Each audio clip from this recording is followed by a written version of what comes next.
Hi everyone, my name is Madhavi Upalapati. I'm a charter member at TIE Seattle and TIE Hyderabad. On behalf of TIE Hyderabad, I welcome you guys to this panel discussion, leveraging your board for success. Hema Annamalai is going to be our moderator today. Hema is a serial entrepreneur, currently the founder and former CEO of Ampere Vehicles. She's also the current chair of TIE Global Women Program. She is the former president of TIE Coimbatore. Hema, over to you. Yeah, thank you so much, Madhvi. It's such a pleasure to have all of you in this session on leveraging the board for your success. Lovely evening. It is a privilege for me to meet such wonderful people who so willingly gave their time to us. I just called them, and then they all, unanimously gave their support for the benefit of this entrepreneurial ecosystem. I have three panelists, which I would like to introduce one by one. And this session, we will try to make it as lively, as interactive as possible. We wanted to get a lot of personal anecdotes, experiences for entrepreneurs to gain, people who are listening to this panel. So my first panelist, Hema Ravichandar. Actually, today, thank you, Hema, for joining here. Hema is an all-rounded strategic HR person. She's on the boards of many companies, including Titan, Marico, Bosch. A very balanced person, put people first in her initiatives. It is a privilege, Hema, for me to know you through Sudeep, and thank you so much for making time for us today. And thank you, Hema. Thank you, Hema. The second speaker we have today is a very young, energetic entrepreneur who has been referred by one of my mentors, Mr. Meenakshi Sundaram of IDG Ventures. Piyush is the founder and CEO of Lenskart, a very focused entrepreneur, I can say, and he's now heading the company to scale it about 2,000 crores, completely tech-based optical business. He believes that good is not good enough. And his singular mission is actually to deliver vision correction for people using technologies. Welcome, Piyush. Thank you so much for making time. And your story will be very, very beneficial for entrepreneurs who are listening to our session today. And we have none other than Mr. Sudeep Nandi. I think Sudeep, Sudeep, I would just call him as a hidden gem. Many people don't know him. I spotted him a long time ago. He's a MD and operating partner at Chris Capital. He's also on the board of Infogain. He has invested in many, many startups recently. And what differentiates Sudeep from the many mentors that I have come across is that Sudeep never influences his decision on the entrepreneur. He gives all the do's and don'ts, all the ifs, what, why, how, everything, and let the entrepreneur decide for himself or herself to do what is best for him or her. And he is a very enabling type of a mentor that I have seen. So I call him as a mentor ka mentor. Sudeep, it's such a privilege, for me to have you in this session. I think this is the first time I'm actually second time having you in a panel that I'm moderating. Thank you so much for making time for the audiences that are here. Your experiences will be very useful. So the session starts like this. I have Piyush, who's an emerging scaling up entrepreneur. We have Sudeep, who's investing in startups. So he will share about the startup experiences, why startup also should have a board. And we have Hema, who's on the listed board of companies. So she will say what mature companies typically do and how they do. Yeah. So with that small introduction, I would like to start with the panel. We have 40 minutes. So we will use about 30 minutes for a typical interaction. The interaction will go in no order. I will just ask certain questions, and then each of you all can chip in and value to the question. And then we will also try to take audience's questions for about 5-10 minutes. And then if we have time, I also want to do a rapid fire. I don't know whether we'll have time for that. Let us see whether we have time for that. Okay. So I just wanted to start off, by asking, Sudeep. Sudeep, you have been investing in startups of late recently, and then you have seen the typical nerve of a startup, right? A lot of things they're figuring it out, and they don't know whether they're on the right track or not. Sometimes, even if the product is very new, they are, kind of disrupting something which they don't know yet whether the disruption is going to happen or not. So there's a lot of dilemma. So in this kind of a stage of the mindset of an entrepreneur, okay, I wanted you to tell and explain people why is a board required? What is a board? Why is it required? And what are the two things that the entrepreneur must keep in mind when they're actually trying to set up a professional board? Thanks, Hema. Yeah, thanks for the introduction and the preamble. I think we have to differentiate between different kinds of board for startups. One is the core board, and one is an advisory board. And I think there could be need at times of setting up both. Sometimes the same one board can act as both advisory board and the main board. Having a board, of course, is a legal requirement in India. You need to have for a startup at least 3 members. For a one-person startup, you can have one director, and you need to have, the government's new rules have come out in 2013, modified in 2017. You need to have meetings and formally report your results to the ROC. But those are not the real reasons how you can use a board. The topic of the board is how do you leverage and get success from a board. Sure. So ideally, you need to have a board because you want people who complement you with different capabilities, different knowledge, different contacts, and can act as a very good sounding board. The board reports, it's an interesting situation because the board, the CEO or the founder, they may be the same individual, reports to the board, but the board is appointed by the CEO and the founder. So it's a two-way thing. And you appoint someone on the board and do that in a way that you can really get something, in a non-invasive or a non-threatening manner, get ideas bounced off. And sometimes you can get, not just ideas for product or market bounced off, we can even ideas about people, who to hire, ideas about when should you raise your next funding. Now, people who are investing in your firm, they will demand a board seat or 2 boards or 3 board seats. Now, they are not really independent. They are they are vested because they have to look after their fund and do something into they won't go against you, but you need to balance that with people who are actually thinking for you as a business. So the board is like I won't say wise old men, because the young board members also are very useful.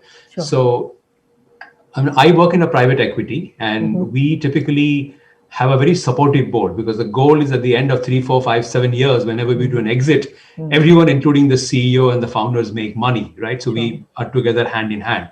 So this is a group of wise men who are on your side, who counsel you, advise you, act as a sounding board, ask you difficult questions in a non-threatening manner, right? And take the business forward and are the stepping stone for your success. That is why I need to have a board. Excellent. Thank you, Sudeep. I think this will be very useful for entrepreneurs that are actually thinking of setting up a board, because sometimes a very casual environment sets into their mind. So I said that more than casual approach, I think if you just apply your mind and then get complementary skills, I think it becomes very, very beneficial. Piyush, I just want to come to you right now and then wanted to ask you, because you kind of started Lenskart. India is the blind capital of the world. So the moment you knew that India was the blind capital of the world, you knew the problem, but what did you do? I mean, I just wanted to get, for the benefit of many startups here, many entrepreneurs here, I wanted to understand from you as to briefly, can you tell how you solved this problem of this optical business? Just a bit of a background about yourself, and then. So when we felt that this is something that we should work on, we tried it. I think we didn't really have any experience with funding or investment or board, and I never really made a business plan also in the past, and we did not this time also. I see. And I already had a group of people who I was working on some other problems. So we just got together and we tried understanding the space, launched a quick website, served a few customers, met those customers, understood what is the problem, read a lot more. There is so much available on the internet. Meet a few people, meet a lot of customers, understand what are the problems. And then one thing led to the other. And we have been I think in the last 10 years, just figuring out why people who are buying, and why people who are not buying. And it's a vicious cycle. At any stage, the stage of the problem could be different, but the problem is still the same. So that's exactly what we did. And rest, everything sort of happened, I would say, by chance. In terms of things happened, and then we used those opportunities and took calls. Decision making was there, and that's how it all started. And we were running it almost, I think, for 1.5 years, till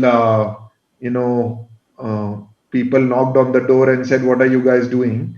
And different people had very different idea of what we should be doing versus what we were doing. And then We again took an opportunity where someone wanted to what we wanted to do. That's it. Very good. Because I just have to be with you for one more question, because you raised investments at different points of time, right? From Kedara, from IDG, from TPG Growth and TR Capital, and the latest investments that you raised was from Soft Capital. You raised about 275 million. So at every stage of your business, right, your needs were different. The investors' need are different, right? So my question to you is that how do you work with the scale and the growth of your own business to get your board to be aligned? So what are the things? How did you make things work for you? Because it can be very, very challenging and daunting, because you are also a first-time entrepreneur, not that you are not of experience or wisdom. So my question to you is that how did you leverage your board? And please tell the audience here some of your personal experiences, the do's and the don'ts, and just keep it as broad-based as possible so that many people can benefit of what you went through, Piyush. Yeah. So I think first is when you are bringing somebody on the board, if you are in a position to at least discuss and ask them what do they want from your business, and what are their expectations, what are from you as well as from the business, how are they thinking about it? I think how are you feeling about that person who you are interacting with? Forget about the brand name and everything, because one could have a brand name, etc., but you eventually will have to work with this person. I think these early checks are important, because later, of course, you may land up wherever and then you'll still have to make sure it works. But if you can do some of these early question check whether you like the person does, because a lot of times you'll see that what you want to build is not what, and sometimes it is a very simple question to ask even with your partner with your own employee. What is your expectation from this business? Why are you investing? And I till date, even till the last round, I've always asked this question. I remember I was in a car with Sunish, and I asked him, why are you investing in Lenskart? And this is very late stage where they had already decided. Sure. And I was asking why, you are good businesses, why enter a business like. So I think it's important to ask, so that if there is some disconnect, you might as well open that disconnect right then and there and make sure that they know what you know, what you want to do. Because you don't want to do something while you want to use everybody's advice. Entrepreneurs are also crazy people. They have a certain thing that what they want to build. Like, give you an example, Lenskart, some people may think it is a medical business, health business. I wanted to build I had done enough consumer work to feel I'm going to fashion business. Now you get a investor who from day one is very clear that you have to get into drugs and pharmacy and all of that. You'll have big problems from the beginning. And you may want to build a profitable, sustainable business, but you could have investors who would say, I need you to burn this much capital and acquire GMV because I want you to raise capital. So I think it's important. Of course, you can't do much beyond a point, but it's important to also trust your gut and feeling. And as much as you can avoid not working, I'm not saying you have to be super picky because you have to raise capital. Sure. And I always still feel when capital is available, at least at early stages, you should raise it. And a lot of entrepreneurs do a lot of dilly-dally on the last 5-10%, but it's not worth it. Yes, the other, I think, so I have always pretty much as much interviewed our investors and the board member, and oftentimes even discussed with them who I would like to be on the board before even something like this happens. Fortunately, I have had the luxury to do so. And every stage, in terms of aligning the board, I think it is you have to be the driver. I think if you are, it's and it is very similar. I don't think a board meeting or a board is very different from your company. You'll have tens of leaders, and if you have, for example, a chief business officer, if they are not driving the rest of the people, then everybody else drives them. So if, as long as you are prepared, you know what you want to do, you have addressed the concerns, you have pre-thought what could be the concerns, you are well prepared, you can align. But if you are not sure, you are not well prepared, you are not thorough, then it could go all over the place. And at that point, if you're landing in that situation, you might as well tell, look, seems like I haven't thought it through. Right? Give me some time, I'll think it through and come back. I probably jumped into this opportunity too soon. But I think the worst is when the investors are driving your business and you are not driving your business. And for that, I don't just mean investors. I think the same is true for a company also, or for any section of the company. I think it's important to get different investors. I think have different. One thing an entrepreneur also needs to believe is that if somebody has shared even $500, or let me say even $100 in a company, they want good for the company. Yeah. Right? Nobody came into this wanting bad for this company. So fundamentally, they want good. It's just for one to acknowledge a lot of times and understand what is their perspective. But at the same time, grasp everything and then put together that you have heard everything, take some time to think and go back and says, this is what I hear. This is what I wanted to do. This is what I hear. And this is my conclusion of what I want to do. And I could fail at this, but this is what I want to do. And I think this is why. If you can, I think half of the time, the problem is we are not well prepared. We are not the driver, and suddenly somebody asks a question, we are blank, and then they're driving and the discussion can go anywhere. And then it usually ends up being a personal problem because you think that everybody is firing at you, but they're actually concerned about the first point, which I said, which is the business. So at that time, I think it is best to go on the other side and be one of them because you are also a shareholder. And if they want something, it's important to see things from their end and understand. I have been in board meetings where I've even said, am I even the right person to run this company for what it wants to do? And it is important that you see that at the end of the day, you want this company to grow, you want this opportunity to be leveraged, and you should always do what is right for that. So I think alignment is up to the entrepreneur. I totally feel I have a varied set of investors, all with very different stages, different mindsets. I have a Chirate who's a very early stage investor, to an individual investor like Ronnie Screwvala, to a global investor like TPG, and then SoftBank, and I even have Kedara, which is for a lot of my investors, we were the first tech sort of investment, both for TPG and Kedara. And you'll be surprised, even when I raised investment from SoftBank, I wrote a long email, probably a 2-page emailer to Masa and everybody saying, this is what I want to do with the business. Are you aligned? And only then it makes sense to do this. Otherwise, it's not that I really need to do this, want to do this. So I think, and it is good because then both times are clear. And at any point, if you have concerns, you can go back to say, this is what you want to do. So that in summary, I can go on and on, but very nice. I think it's up to the entrepreneur. Absolutely. You just brilliantly summarized that. I think very many times, I think it's a responsibility of the entrepreneur, right? They have to be at the driving seat. You correctly said that they have to maneuver to ensure that they kind of get the alignment done. And if they don't have the alignment, that's where, like Sudeep mentioned, they go to the mentors and then align with the mentors, ask the mentors, have a sounding board and all that, right? So very well answered, Piyush. Thank you so much for that. Hema, I wanted to come to you, Hema, because you have largely been on corporate companies. You have worked with listed companies. Right now, you are on the board of many companies. So I just wanted to find out, typically, because what's the role of the board in a listed company, and what do you think? What do you see as nuanced differences between a PE and a VC backed boards? Yeah.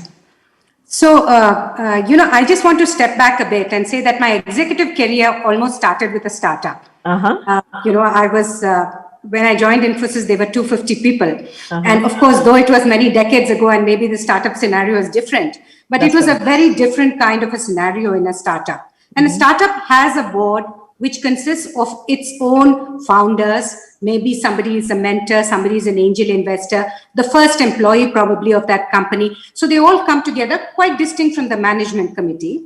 And like Sudeep said, you bring in the advisors or the strategic advisors and have a strategic advisory, which somewhere interconnects. But I think the greatest single tipping point for an organization is when it decides to go public.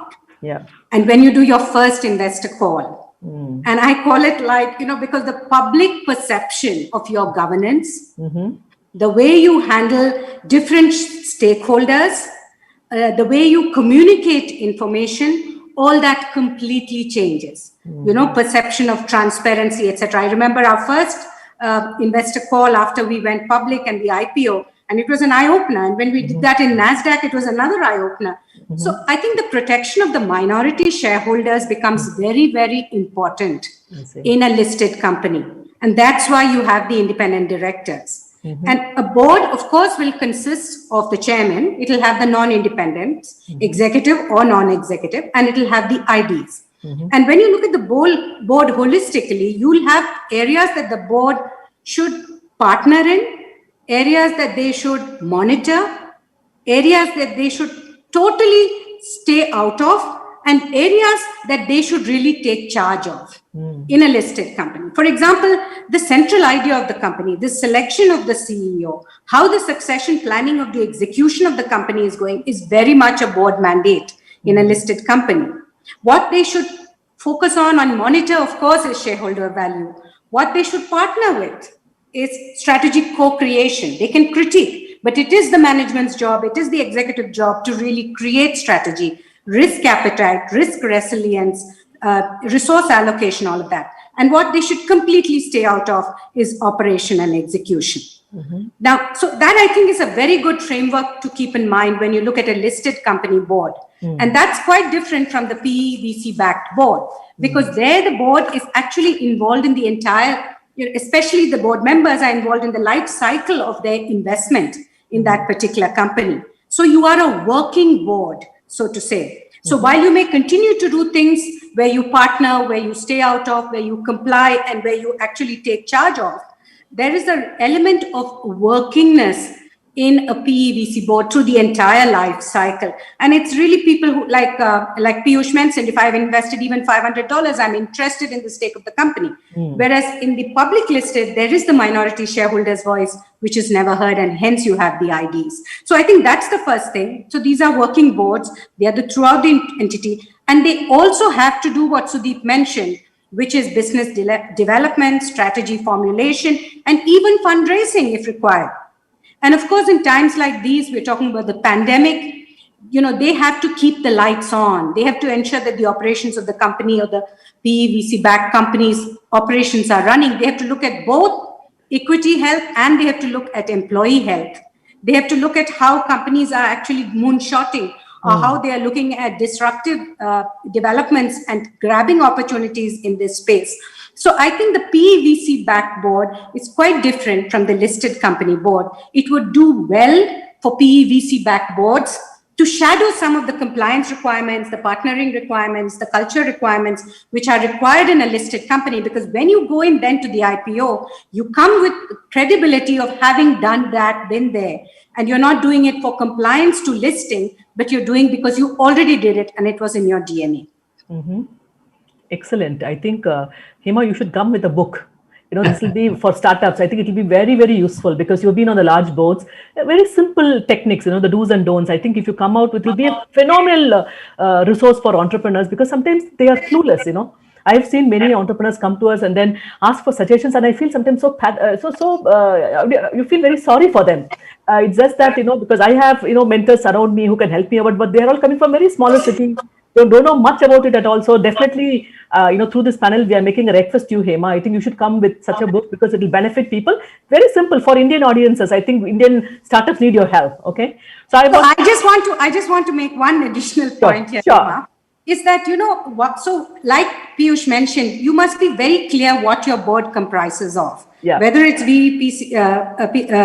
whether it's a VC-backed board or whether it's a listed board, the competencies that you require. And if you look at studies now, the number of people with digital skills, number of people with cybersecurity skills, HR, human capital skills. When I joined the Marico board in 2000, mid 2000s, they were one of the first companies who invested in a human capital person.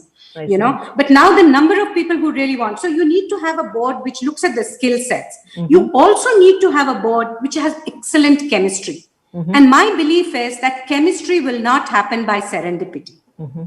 It's systems and processes that build behaviors and culture. Absolutely. And in a VCP backed board, you have to build those systems and processes. So you have to have good charters, you have to have good roles, you have to have a good gravitas chairmanship, whether it's the ID, whether it's not the ID.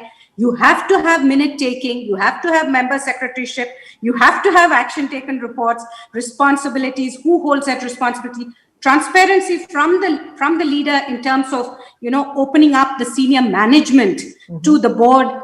And the board not just coming in quarter by quarter or just looking at their money, but looking at holistically the development and partnering. So all of this is important. And of course, like Piyush said, the MD or the CEO or the founder's ability to extract the best of the board is very, very, very critical.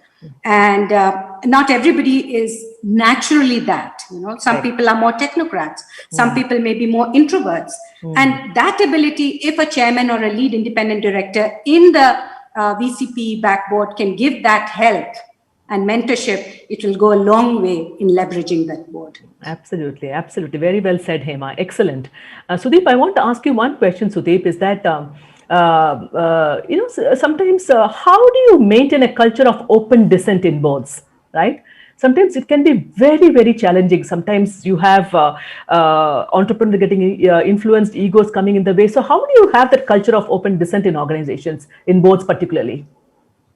I think it's very important to make sure that you have a lot of beer available after the board. To be seen.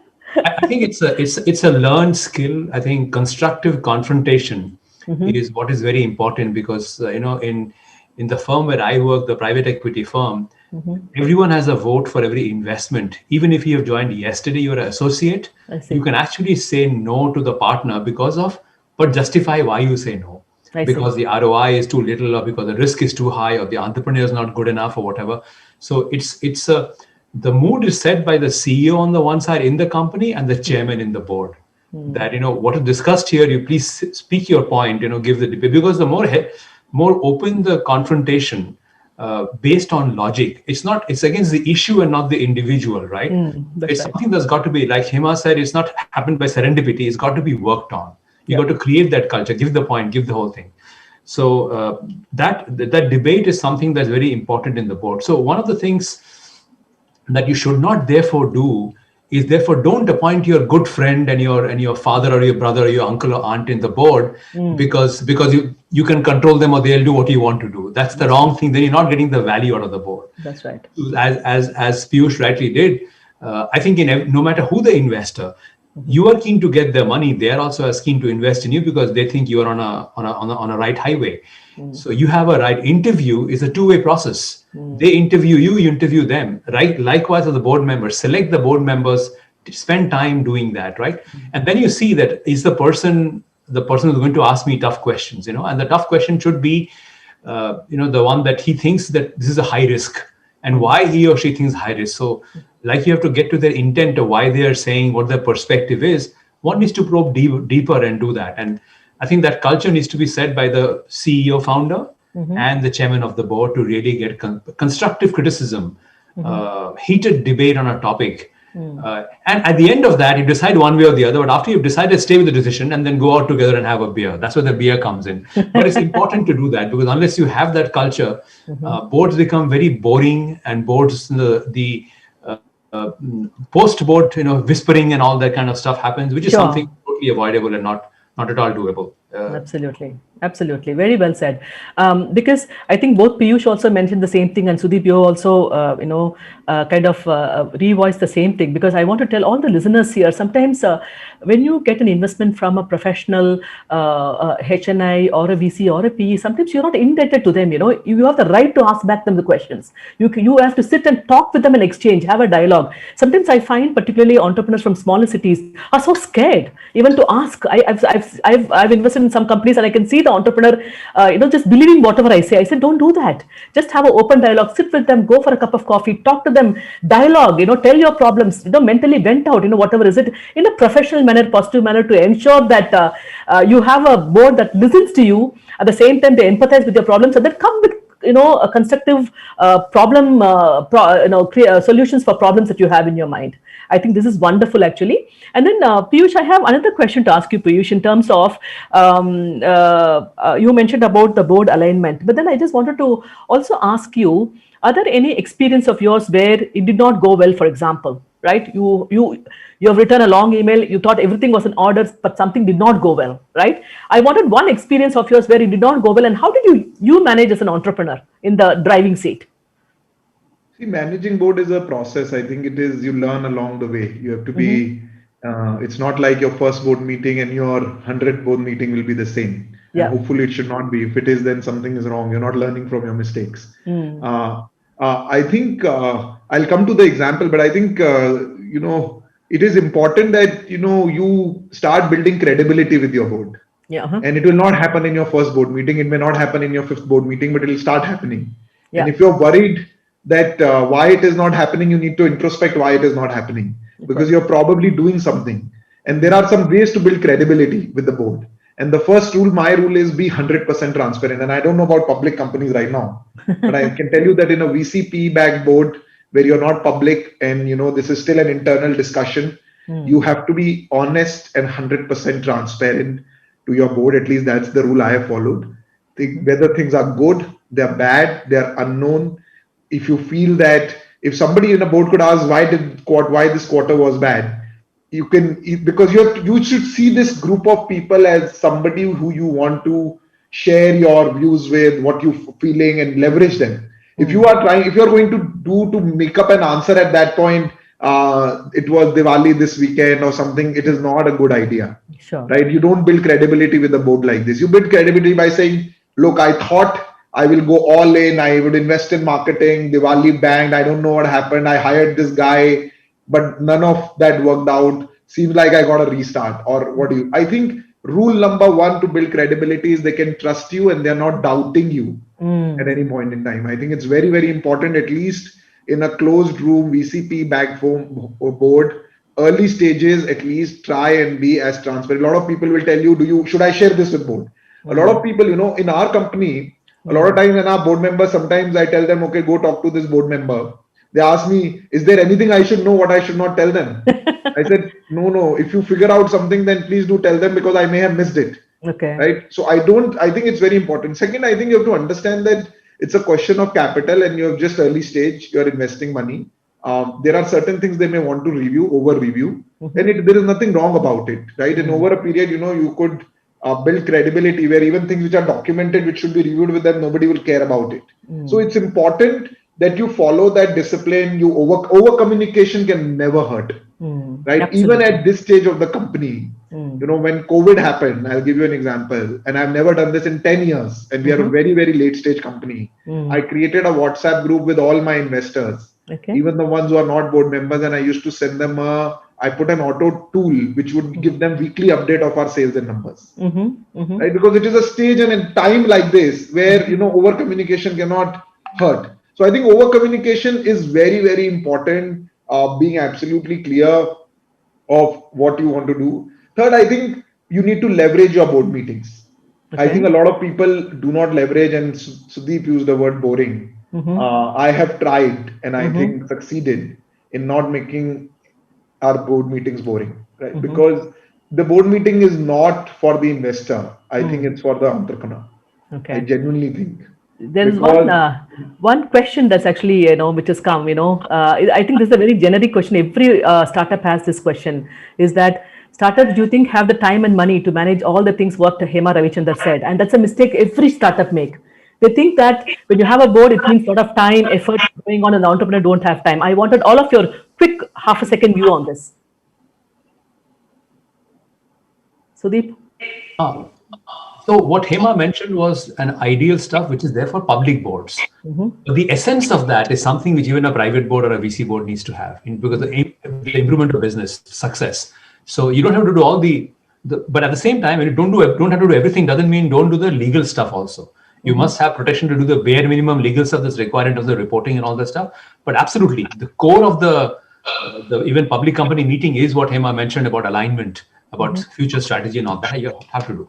Yeah, it's not costly. I don't think to have a secretary to take minutes. It's just a DNA and discipline. Absolutely. You can build from the very beginning. It's not costly and it doesn't take that much time. 90% of the times you walk out of a board meeting more clear of what you want to do, because you spend that time preparing, going through your notes, going with the 4 or 5 strategic things that you think you should be doing, thinking for the first time 3 year out, 1 year out, and discussing those areas.